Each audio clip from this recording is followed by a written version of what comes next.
Broadcasting from the KMF Collective Studio, it's time for the Athletes of the Titan Games podcast.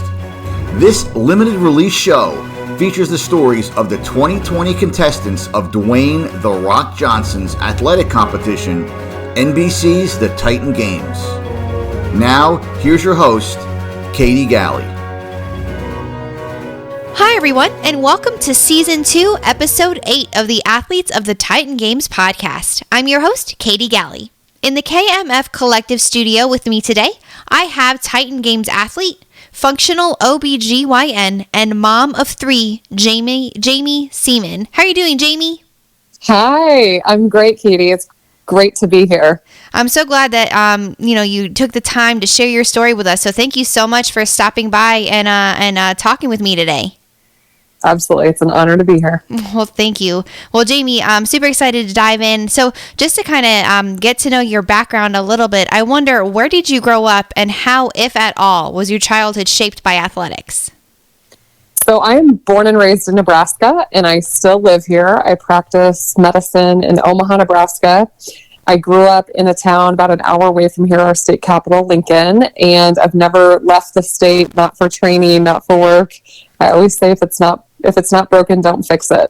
So I'm a born and raised Midwest girl, but I definitely have a background in athletics. My childhood, I was a multi-sport athlete. I played 3 sports in high school, and then I went on to play collegiately. I played collegiate softball for the University of Nebraska.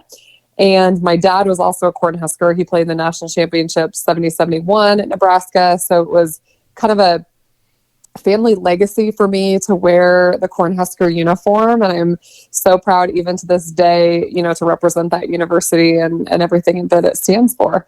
But when I left college to go to medical school, I really thought my days of athletic competition were over. I was kind of hanging up my athlete hat and putting on my doctor hat. And then I became a mom shortly after that. So to be on Titan Games competing again really is kind of a dream come true. I love that. Having athletics really shape you in that way, and then being able to reinvigorate that competitive drive as being a contestant on this season's Titan Games. And so for you, Jaime, what made you decide that you wanted to become an OBGYN? So my mom was a nurse growing up, and so I was exposed to medicine. She was got into administration she basically was the administrator for the Department of Surgery. So as a little girl, on the weekends, I would go to work with my mom, and I would play in the conference room, and was always surrounded by these doctors and surgeons. And I'd always had an interest in medicine, and it was really my mom that said, if I had to do this all over again, I probably would have just went to medical school. And so I left high school and went to college thinking, I'm going to be pre-med, but I thought, what am I going to do if I don't get into medical school? It's a competitive world out there. So I ended up getting a degree in nutrition and exercise science, thinking that if I didn't go to medical school, I would do something in that world. But luckily I got into medical school, and I thought that I was maybe going to be an emergency room doctor or a surgeon of some kind. And I went on my OBGYN rotation and just absolutely fell in love with it. It was this bright spot in medicine where you get to, do some happy medicine. You get to deliver people's babies. And I figured if I had to go to the hospital at 3:00 in the morning, I would rather be delivering a baby than taking out a gallbladder. So that's how I justified it. And I love my job as an OBGYN, but I also have a very strong interest in nutrition and preventative medicine. So my practice is very much based in what I call functional medicine or integrative medicine, which is really getting to the root cause of why women might have hormonal problems or problems with their periods. And I have a very functional approach to my obstetrics practice too. So my patients know that I always talk about diet and movement and stress and all the super important things that prevent chronic disease. And I love that, being able to one, realized you had this passion and this love for during your OBGYN rotation, realizing, okay, I want to go all in with this specific type of care. And so then clearly, Jaime, like you said, having that functional side of it and really wanting to help in that preventative nature of chronic disease and attacking it from that angle. How did you integrate, or how did the realm of fitness, which is clearly another, passion of yours, how did you bring that together within your OBGYN practice? Well, it's kind of crazy how the energy of the world works. So I went to medical school with this background in nutrition, but in medical school, they don't really teach you a lot about nutrition. And so I graduated, I finished my obstetrics and gynecology residency, and I went into private practice. So here I am practicing as an OBGYN, but I had just had 3 pregnancies basically in 60 months. So I have 3 daughters, and they're all 23 months apart. Wow. And during my pregnancies, I failed my glucose testing, and I was diagnosed with low thyroid function. So here I came in my 3rd pregnancy, and I had a really horrible tragedy happen in my life, which everybody will get to hear when they watch the show. But I lost one of my best friends in the middle of her pregnancy.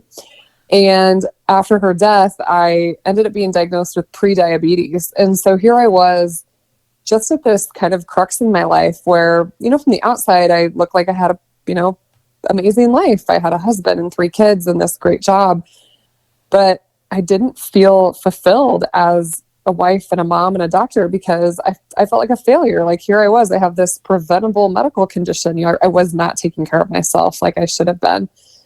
And so it was in that moment that I really kind of changed my purpose and my passion, and I knew what I had to do. And so I set out really on a personal mission to fix my own health. And so I got back in the gym, I got back to weightlifting, I got back to eating how I knew how to eat.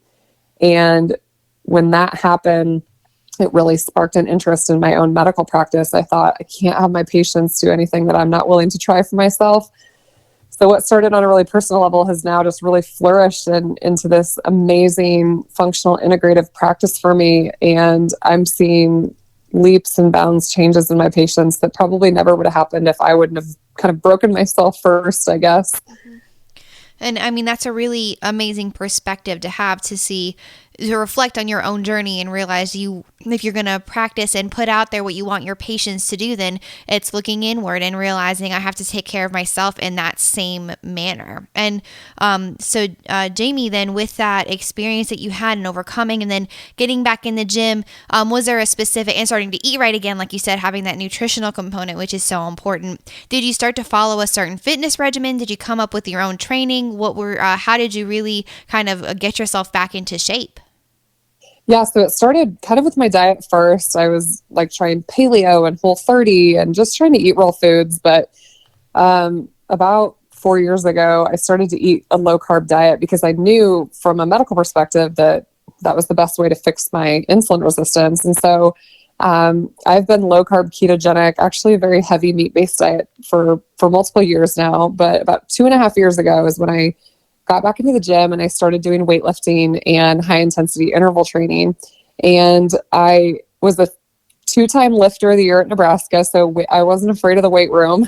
Yeah. But I never thought that I would have a need to train like this, as an adult and as a mom. But gosh, it felt so good to get back in the gym and focus on building strength. And I have these 3 little girls at home, and I want them to know, I've always had kind of an athletic build, but I've never really embraced that. As a woman, I think you're always torn in society between, being feminine and being pretty and not being too strong and not being too smart. And I don't ever want my girls to feel like they're limited by those social views. And I want my girls to know that you can be smart and you can be strong and you can be everything that you want to be if you're willing to work for it. So that getting back into the gym just kind of, reignited this kind of competitive spirit for me. Mm-hmm. Absolutely. And that, of course, that makes so much sense, having that athletic background and then being able to reinvigorate that must have really, having that passion kind of come back out. And so then, Jaime, how did that eventually and ultimately lead you to becoming a contestant on season 2 of the Titan Games? Well, it's funny really how it all worked out. So when I started all this health and fitness journey, I started this social media account. Really, actually, it was like one night on my couch at 8 p.m., just this random thought. And I have this social media account, Dr. Fit and Fabulous. Mm-hmm. And so, people at the hospital, the nurses, a lot of people kind of knew what I was doing, that I was on this personal health journey. And it was one of the gals at the hospital said, "Hey, have you seen that Titan Games?" And I was like, "Titan what?" And I think season 1 was like practically over when she told me about it. And I went to the website and I looked up this show and I'm like, okay, this is amazing. It reminded me of watching American Gladiators when I was a little kid.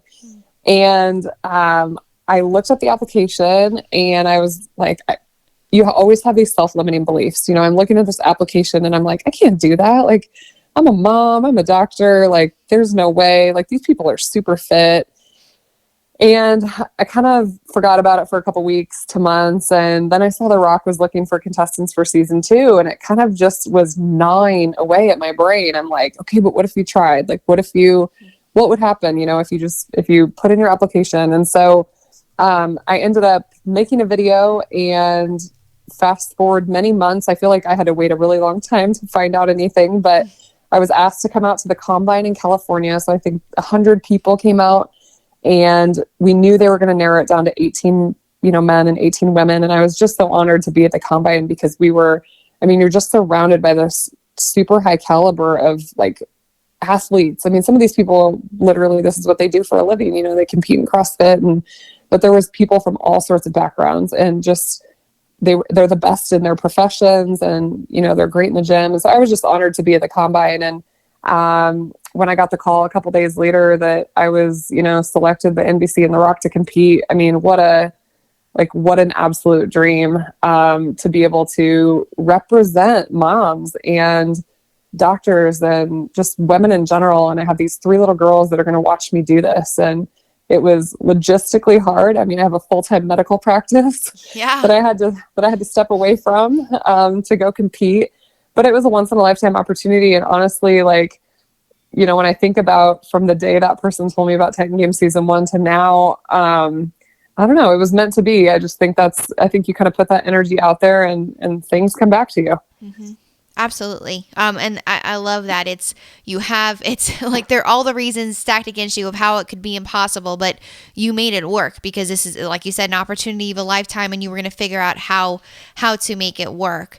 And so, Jaime, for you, like you said, I loved what you said about being able to represent moms and being that role model for your daughters, and truly anybody else who watches the show or listens to you speak and hears your story and about getting into the medical practice, being an athlete, what you've overcome in your life and in those pursuits. And so, of course, and The Rock created the Titan Games. And so I wonder, do you have any recollection of maybe when you became aware of The Rock and maybe why he inspired you or why it kind of piqued your interest to even try out for the Titan Games? Well, I think there's a lot of people that really look up to The Rock and the things that he's overcome in his life, and everybody has their own story, and it really shapes who you are. Actually, I'm sure if DJ listens to this podcast, he's going to laugh. But the first time I ever actually saw The Rock was when Nebraska played Miami in the national championship game. No way. When I was a little girl. Yeah, my parents flew me down to Florida, and I was at that game. Nebraska beat them, by the way, DJ. But, and now look where he is. He didn't make it to the NFL, and he's built this empire. And I just think it's incredible. And I think there's so many people that just respect him.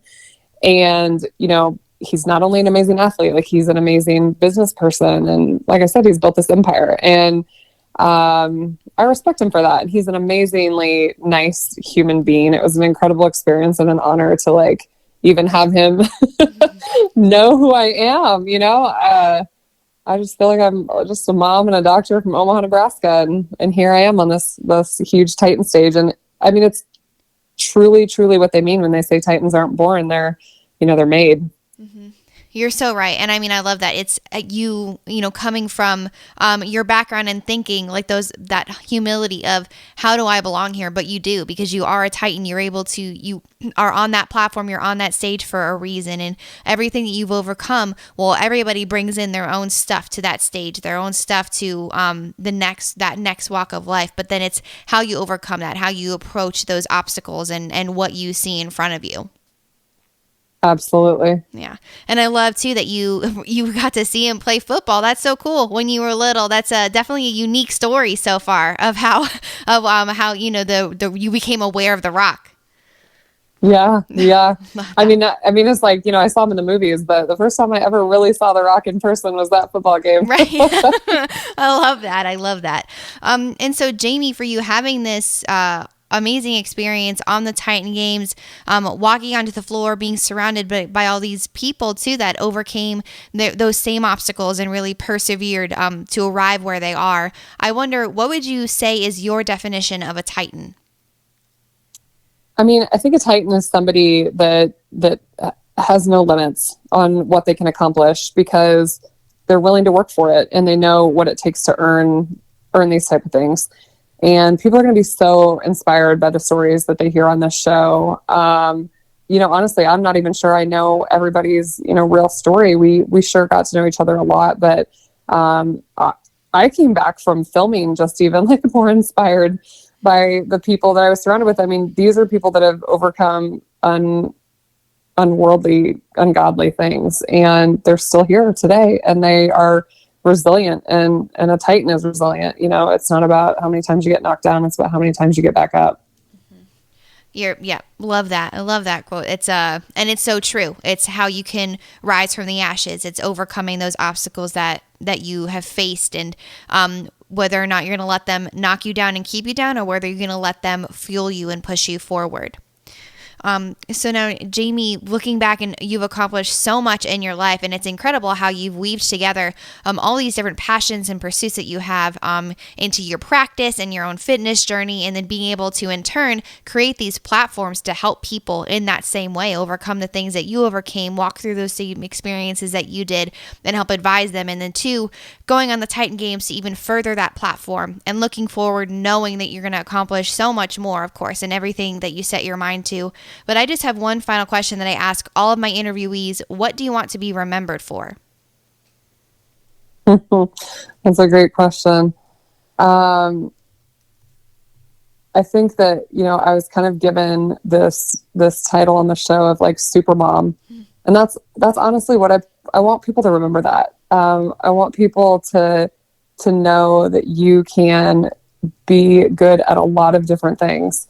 You don't have to limit yourself. I don't ever want my girls to feel like they're limited, to just being great at one thing. You can be an amazing mom and an amazing doctor and an amazing athlete, and you can literally be it all if you're willing to work for it.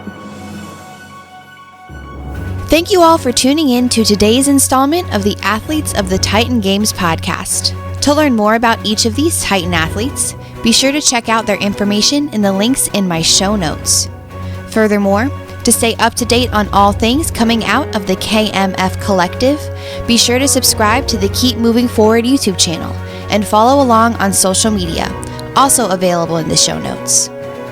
As the creator of the Titan Games, Mr. Dwayne "The Rock" Johnson says, "Titans aren't born, they're made." And I hope today's story helped you realize all that you are capable of becoming if you put in that hard work and just keep moving forward.